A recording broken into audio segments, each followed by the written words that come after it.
రా. Good morning రా. నేను మళ్ళీ చేస్తాను రే. అదే ప్యాకేజింగ్ ఇండస్ట్రీ అని చెప్పాను కదా, అప్రూవల్స్ అన్నీ వచ్చేసాయి. ఫ్రెండ్స్ అందరూ కూడా వాళ్ళ షేర్ ఆల్రెడీ ఇన్వెస్ట్ చేశారు. మందే పెండింగ్ రా. ఒక 3 రోజులు టైం తీసుకోరా, నేను ఏదో అరేంజ్ చేస్తాను. ఓకే.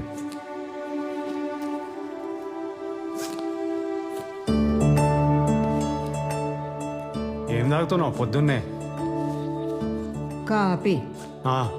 కుంభాలు పంచదార వేసుకొని రోజు కూర్చొని కాఫీలు టీలు తాగు.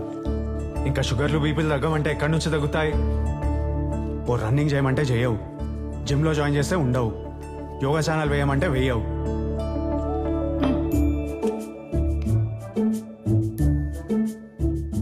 ఇంటికున్న ఒకే ఒక పెద్ద దిక్కువే. నువ్వు బాగుంటేనే కదా మేం బాగుండేది. సర్లే, నేను ఆఫీస్కి వెళ్ళొస్తా.